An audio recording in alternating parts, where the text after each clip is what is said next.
Pernah di Timur Tengah, teman-teman sekalian, ada seorang anak, kata orang nakal. Kalau kami mengatakan tidak ada anak yang nakal, yang ada orang tua yang kurang sabar dalam mendidik. Yang hebat anak itu, aktifnya luar biasa.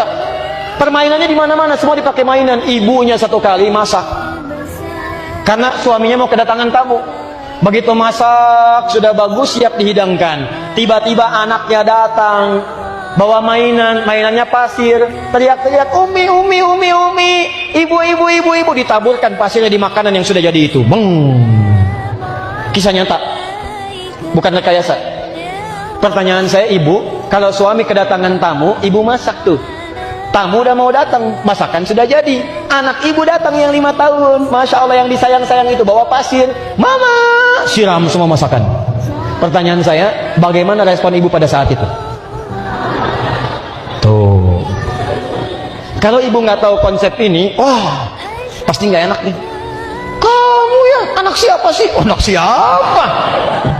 Dia yang ngandung, dia yang nyusuin. Tanya anak siapa. Pergi kamu dari sini." "Oh, pergi." Coba lihat, apa yang dikatakan oleh ibu yang ini? Dalam keadaan emosinya meluap, diarahkan kepada doa.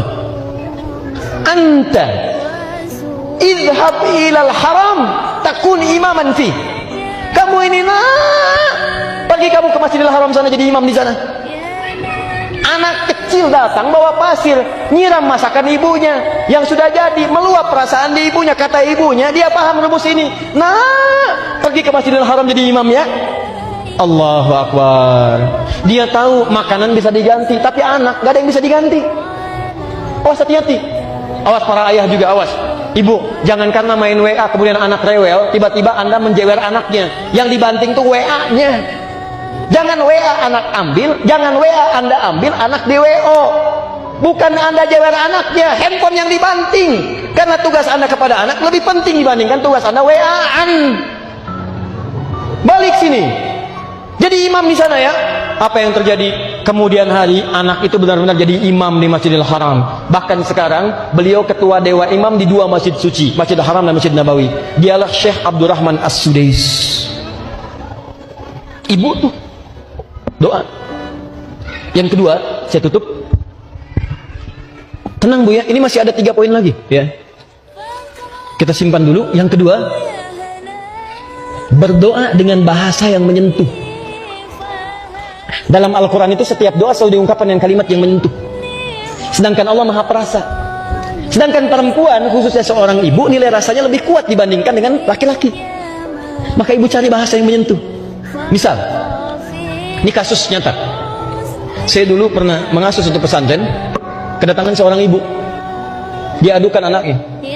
"Ustaz, anak saya itu susah sholatnya. Sulit." Ibu sudah ingatkan, sudah. Berapa kali? Sering. Sudah Bu, ibu nggak usah ingatkan lagi. Nanti malam ini ibu bangun sholat tahajud di kamar anak ibu saat dia tertidur. Kemudian ibu berdoa kepada Allah, minta. Cara berdoanya, mohonkan kepada Allah dengan segala fungsi keibuan ibu. Katakan, "Ya Allah, Engkau yang menitipkan anak ini kepada saya, bukan kepada ibu yang lain. Engkau yang jadikan ia, ya Allah, dikandung dalam rahimku, bukan di rahim perempuan lain. Engkau yang telah tetapkan ia, ya Allah, disusui olehku, bukan oleh ibu yang lain. Engkau yang amanahkan ia kepadaku, ya Allah, untuk aku pertanggungjawabkan di hari kiamat nanti. Maka aku mohon kepadamu di keheningan malam ini, ya Allah, berikan aku solusi dan kemudahan untuk mendidik anak itu sehingga mudah aku pertanggungjawabkan di hadapanmu, ya Rabb. Ya Allah, jangan wafatkan aku kecuali Engkau telah jadikan anak ini, ya Allah, sebagai anak yang baik dalam pandanganmu. Jangan Engkau wafatkan aku, ya Allah, kecuali Engkau telah berikan aku solusi untuk menuntaskan amanah ini, ya Rabbal Alamin." Minta hari pertama, hari kedua. Nanti setelah 3 malam, coba ibu kesini lagi, apa yang terjadi? Atau apa yang terjadi? Begitu hari yang ketiga, ibu ini datang jam 7 kurang sedikit. Dari kejauhan sudah mengeluarkan suara yang sangat kencang. Dia katakan, "Ustaz, Masya Allah." Dan tangan kanannya menggenggam 1 bungkusan nasi uduk. Pagi-pagi. "Ibu kenapa ceria sekali?" "Anak saya sudah sholat, Ustaz, 3 hari." "Kok bisa?" saya bilang. Ternyata di malam yang ketiga itu dia bangun, dia peluk ibunya. Rupanya saat ibunya berdoa di malam pertama, mendengar terisak-terisakan tangisan, dia mulai tersadar, tapi sambil malas-malas dia tiduran. Hari kedua mendengar tangisan-isakan, dia mulai menyentuh kepada hatinya. Hari ketiga begitu terisak, dia turun dari kasurnya, dia peluk ibundanya, dia minta maaf, dia cium kakinya. Maafkan saya ma, maafkan saya ma, saya dengar doa mama. Saya gak sholat itu bukan karena gak sholat, tapi bukankah mama juga sekarang baru sholat? Bukankah ayah begitu sibuk gak pernah ngajak saya sholat dan sebagainya? Keluar kemudian unek-uneknya, keluar kalimat-kalimatnya, tapi kalimat ibu yang menyentuh itu menyentuh ke dalam sanubarinya. Dia katakan, saya berjanji hari ini saya akan sholat. Begitu dia katakan sudah sholat, lalu minta santri untuk mengajarkan. Kami khususkan satu orang santri mengajar. Apa yang terjadi? Sholatnya bagus, dia mulai menghafal Quran. Bahkan sejak saya pamit dari pesantren itu, hafalannya sudah 2 juz. Mungkin sekarang sudah selesai hafalan Qurannya. Anda bayangkan, dari anak yang tidak pernah sholat, doa ibu yang sangat luar biasa, dengan doa itu merubah keadaan anaknya, sampai dia bukan sekedar sholat, tapi menjadi bagian dari ahli Al-Quran.